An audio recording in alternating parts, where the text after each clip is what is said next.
What if the most dangerous thing in a village where everyone knows your name isn't the stranger passing through, but the familiar face across the tea table who has spent decades perfecting the art of smiling while holding a grudge? In A Body at the Irish Book Club, Lucy Connelly delivers an addictive cozy mystery that transforms the quaint literary gathering into a crucible of communal truth-telling, proving that in towns built on charm and silence, the deadliest weapon is often a well-timed omission served alongside warm soda bread. This isn't merely another picturesque whodunit with quirky locals. It's a witty, emotionally precise narrative where every discussed novel mirrors a buried confession. Consent to investigate is negotiated through shared vulnerability rather than authority, and justice requires reading the room as carefully as the text. From the first rain-slicked narration, listeners are welcomed into a world where hospitality is both shield and strategy, and belonging demands the courage to ask questions no one wants answered. Perfect for fans of character-driven cozies and stories where female intuition triumphs over institutional dismissal, this audiobook serves up atmospheric warmth, relentless authenticity, and a protagonist whose journey from polite observer to sovereign truth-teller resonates with anyone who's ever been underestimated because they were too busy pouring tea. When American expat and retired librarian Fiona Hayes stumbles upon the body of the book club's founding member during their monthly meeting, she expects police procedure, not to discover the victim's annotated copy of The Secret History contains marginalia that maps decades of village complicity. But as Fiona navigates Garda skepticism and neighborly deflection, she realizes this murder isn't about motive, it's about memory.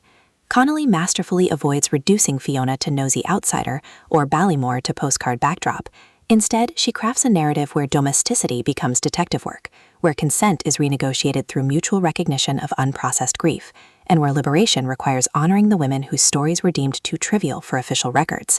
The audiobook narration amplifies this emotional precision, capturing Fiona's gentle curiosity softening into fierce clarity, while secondary voices shift subtly between performative politeness and hidden agenda, making every conversation feel like both performance and probe. You don't just hear the mystery unfold, you feel the seismic shift of a community learning that some truths can only be spoken over teacups. What elevates A Body at the Irish Book Club beyond typical cozy fare is its nuanced portrayal of feminine knowledge as forensic tool, rather than idle chatter. Fiona isn't merely solving a crime, she's confronting how patriarchal structures dismissed women's observations as gossip, challenging the notion that credibility requires male validation.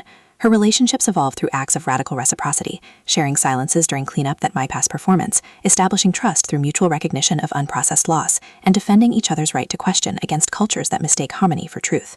Supporting characters add vital texture, the baker whose recipes encode family history, the postmistress whose deliveries map emotional geographies, even the book club itself, rendered as living archive whose dog-eared pages absorb centuries of unprocessed confessions. Every interaction reinforces the novel's core truth. In spaces built on decorum, attention is insurgency, and presence is the only true alibi. Even the cozy mechanics serve thematic depth, with seating arrangements mirroring social hierarchies and beverage preferences becoming metaphors for concealed identities. For audiobook listeners, this production is pure auditory comfort with substance. The narrator embodies Fiona and her community with remarkable distinction. Fiona's voice carries warm intelligence laced with dawning resolve, while secondary voices span generations and stations, making every villager's journey distinct yet interconnected. Sound design enhances atmosphere without overwhelming intimacy. Distant church bells marking temporal rhythm, rain against leaded windows during vulnerable confessions, the hushed rustle of linen sinking with breath during moments of revelation, all anchor emotional stakes in sensory reality. Pacing mirrors the cadence of Irish hospitality, deliberate during preparation and reflection, then surging with urgency as external pressures collide with internal awakenings. Whether you're commuting through urban chaos or unwinding in twilight solitude, the audiobook creates a portable parlor where slowness feels sacred and connection feels lifeline. It's storytelling as embodied validation, transforming passive listening into active participation in a mystery where healing isn't about catching a killer, but about restoring voice to the silence. Ultimately, A Body at the Irish Book Club redefines the cozy mystery by centering female epistemology within domestic frameworks. It satisfies genre cravings for fair play clues and satisfying reveals, while delivering substantive commentary on gendered labor, communal memory, and the radical act of trusting women's truths when systems demand silence. No prior series knowledge is needed. It stands confidently as a complete emotional odyssey. If you've ever wondered whether justice can coexist with kindness, or if true strength requires embracing what others dismiss, this audiobook will affirm that sometimes the most powerful act is simply paying attention to what's being left unsaid. Press play, pour a cup, and prepare to believe that even in landscapes shaped by propriety, hearts still find ways to speak. Your next favorite cozy isn't waiting in grand revelations, it's waiting in the brave, trembling choice to listen closely.